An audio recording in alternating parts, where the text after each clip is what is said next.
आइए जापानी छात्रों से प्रेरित कुछ जबरदस्त मेमोरी टेक्निक्स पर नजर डालते हैं।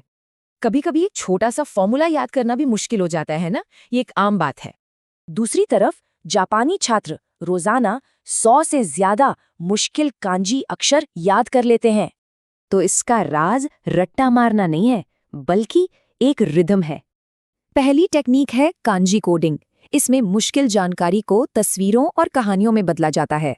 मतलब सिर्फ रटना नहीं, बल्कि कैरेक्टर के शेप को कहानी से जोड़ना। जैसे ये कांजी पेड़ के लिए है। ये काम करता है क्योंकि हमारा दिमाग शब्दों के मुकाबले विजुअल 60,000 गुना तेजी से समझता है। अब दूसरी टेक्निक, इसमें बोरिंग फैक्ट्स को इमोशंस और ड्रामा से दिलचस्प बनाया जाता है। सिर्फ ये मत रटिए कि माइटोकॉन्ड्रिया पावर हाउस है। सोचिए, एक गुस्सेल फैक्ट्री है जो सेल्स को डांट रही है। और मजे की बात यह है कि इमोशंस दिमाग में एक केमिकल निशान छोड़ते हैं, जिससे यादें पक्की हो जाती हैं। तीसरी टेक्निक है इंटरलीव्ड प्रैक्टिस। मतलब चीजों को मिक्स करके पढ़ने से सीखना ज्यादा गहरा होता है। जैसे पहले मैथ्स, फिर हिस्ट्री, फिर फिजिक्स और वापस मैथ्स। इससे दिमाग को जोर डालना पड़ता है।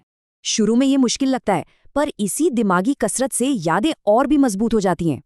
चौथी टेक्निक, याद रखने के लिए सिखाना। इससे ये पता चलता है कि हम कहाँ कमजोर हैं। इसे फाइनमैन टेक्निक कहते हैं। किसी भी टॉपिक को ऐसे समझाओ जैसे किसी बच्चे को समझा रहे हों। जब आप समझाते हैं तो अपनी ही कमियां पता चलती हैं, फिर आप उन पर काम कर सकते हैं।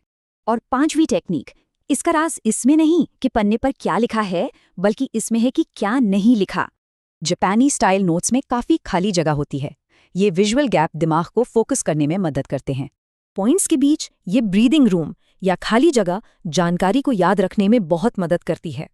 तो ये है वो 5 टेक्निक्स। बात सिर्फ रटने की नहीं, बल्कि सीखने की एक रिदम बनाने की है।